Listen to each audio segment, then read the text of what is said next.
Assalamualaikum warahmatullahi wabarakatuh. Pada video kali ini kita akan membahas mengenai sistem sirkulasi. Kita akan membahas bagian darah dan mekanisme pembekuan darah terlebih dahulu ya.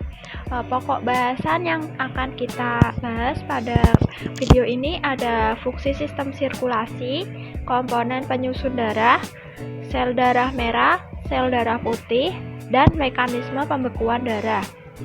Yang pertama itu sistem peredaran darah.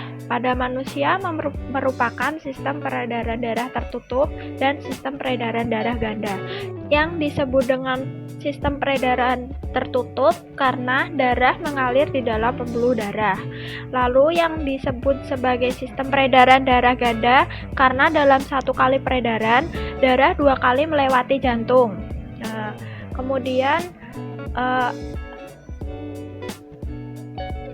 fungsi dari sistem peredaran darah ada sebagai transportasi makanan, garam mineral, gas, hormon, enzim, dan zat-zat lainnya dibawa oleh darah untuk diedarkan ke seluruh tubuh. Kemudian zat-zat sisa metabolisme juga dibawa oleh darah menuju ke paru-paru, ginjal, dan kulit untuk dikeluarkan dari tubuh.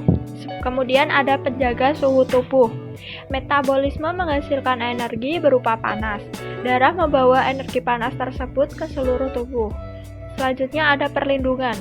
Darah melindungi tubuh terhadap cedera dan invasi benda asing. Mekanisme pembekuan darah dapat mencegah tubuh kehilangan darah. Kemudian ada penyangga atau buffering. Protein darah bertindak sebagai penyangga melawan perubahan asam basa untuk mempertahankan pH optimum darah. Sistem peredaran darah terdiri atas darah, jantung, dan pembuluh darah. Yang pertama adalah darah. Darah merupakan jaringan ikat khusus yang terdiri dari sel-sel darah, keping darah, dan plasma. Darah lebih kental dari air dengan pH 7,35 hingga 7,45. Warna darah itu bervariasi, merah terang, merah tua kebiruan, bergantung pada kadar oksigen yang dibawa oleh darah merah. Kemudian volume darah adalah 8% dari berat badan. Pada orang dewasa biasanya sebanyak 5 liter. Pada laki-laki tentunya lebih banyak. Tergantung pada ukuran tubuh dan berbanding terbalik dengan jaringan lemak di dalam tubuh. Komponen penyusun darah ada plasma darah sebanyak 55%, sel darah merah, sel darah putih, dan keping darah sebanyak 45%. Yang kita bahas pertama ada plasma darah. Plasma darah adalah cairan berwarna bening kekuningan, mengandung 92% air, kemudian 7% protein plasma. Protein plasma ada 3 jenis yang utama, yaitu ada albumin. Protein plasma terbanyak bermuatan negatif yang sangat kuat untuk mengikat molekul kecil agar dapat diedarkan melalui darah. Kemudian ada globulin. Ada beberapa jenis globulin, yaitu alfa dan beta globulin, merupakan molekul pembawa lipid, hormon, dan substrat lain. Kemudian ada gamma globulin, merupakan antibodi berfungsi sebagai imunitas tubuh.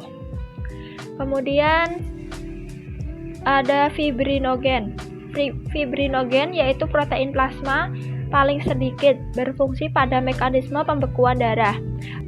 Selain protein plasma, di dalam plasma darah terdapat bahan campuran kompleks, mengandung glukosa, lemak, urea, asam urat, keratin, kolesterol, dan asam amino.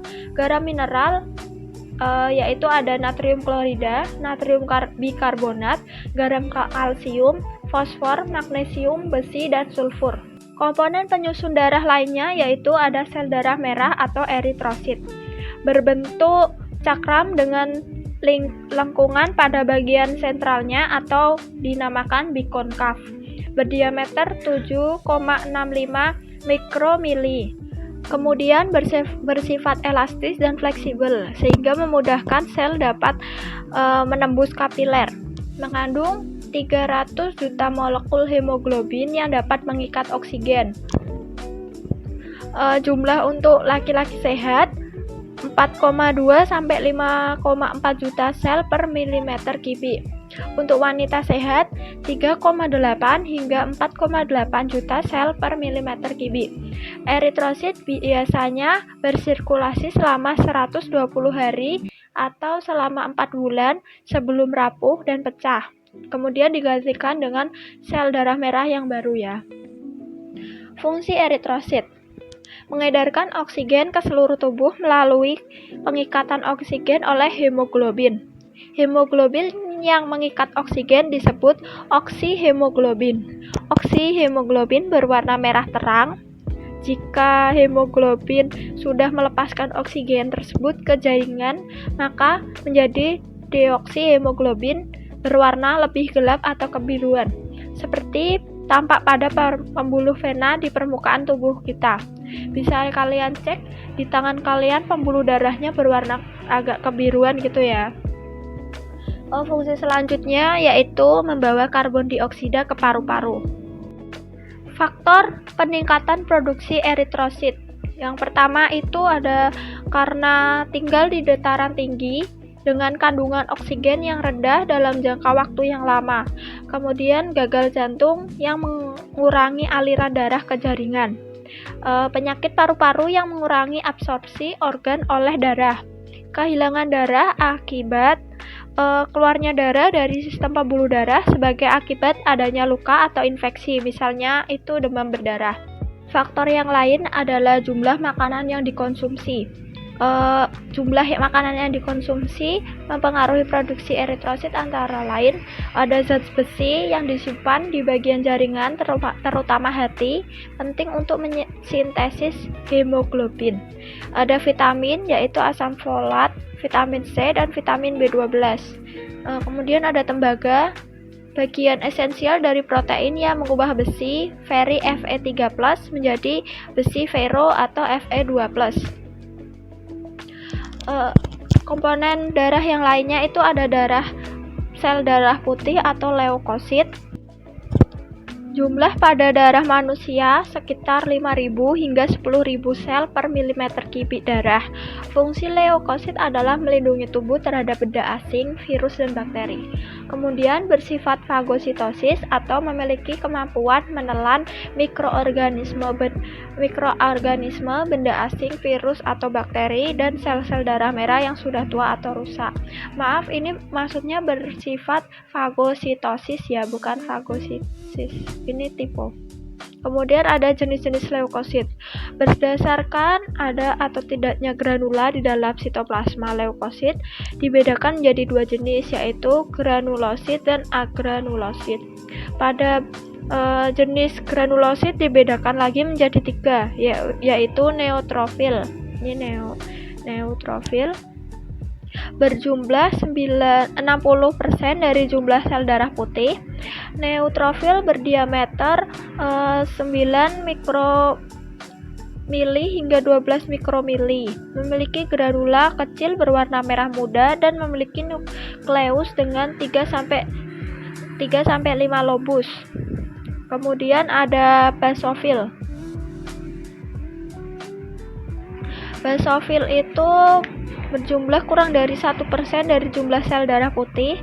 Basofil berdiameter 12 mikromili hingga 15 mikromili, bergranula besar, tidak beraturan, berwarna keunguan hingga hitam. Kemudian ada eosinofil.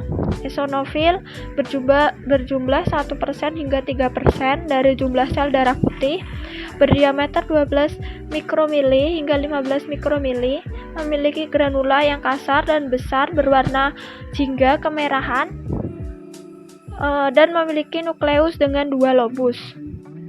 Jenis leukosit yang lainnya ada agranulosit, dapat dibedakan menjadi dua, yaitu limfosit berjumlah 30% dari jumlah sel darah putih. Sebagian besar limfosit ditemukan di jaringan limfa berumur hingga beberapa tahun. Struktur limfosit memiliki nukleus bulat berwarna biru gelap yang dikelilingi lapisan tipis sitoplasma dengan ukuran bervariasi 5 mikromili hingga 15 mikromili. Limfosit ini memiliki dua tipe, yaitu ada limfosit B dan limfosit T. Kemudian ada monosit, berjumlah 3% hingga 8% dari jumlah sel darah putih. Monosit merupakan sel darah terbesar, berdiameter 12 mikromili hingga 18 mikromili. Memiliki nukleus besar berbentuk seperti telur atau ginjal yang dikelilingi oleh sitoplasma berwarna biru keabuan pucat. Tadi sudah disebutkan bahwa fungsi dari leukosit untuk melindungi tubuh terhadap benda asing atau virus dan bakteri. Nah, sekarang kita lihat proses leukosit dalam memerangi benda asing yang masuk ke dalam tubuh.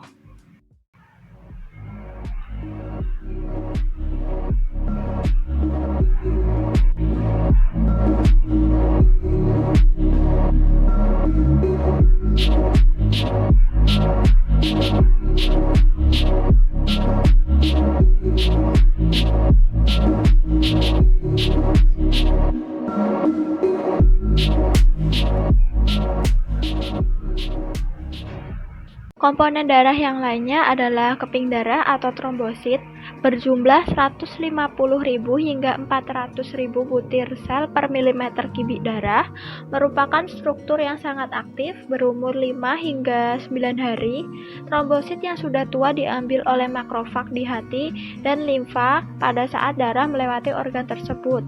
Berbentuk tidak beraturan dengan ukuran setengah dari sel darah merah atau berdiameter 2 hingga 4 mikromili, tidak berwarna, mudah pecah jika tersentuh benda kasar. Fungsinya adalah untuk hemostasis atau penghentian pendarahan, perbaikan pembuluh darah yang robek, dan pembekuan darah. Selanjutnya, kita simak bersama video pembekuan darah. Pada saat kita terkena luka, tubuh kita akan mengeluarkan darah. Luka pada bagian tubuh menyebabkan kita kehilangan banyak darah. Apabila kita amati di dalam arteri, banyak sel darah merah dan trombosit keluar dari tubuh kita melalui luka tersebut. Trombosit memegang peran penting dalam inisiasi pembekuan darah. Trombosit melepaskan zat yang disebut tromboplastin. Adanya tromboplastin dan ion kalsium atau Ca2+, protrombin yang ada dalam darah diubah menjadi trombin. Trombin mengkatalis fibrinogen hingga menjadi fibrin. Fibrin yang sudah jadi, fibrin berjalan menuju area yang rusak. Di sini, fibrin yang terlihat seperti benang-benang berfungsi menjadi jaring-jaring.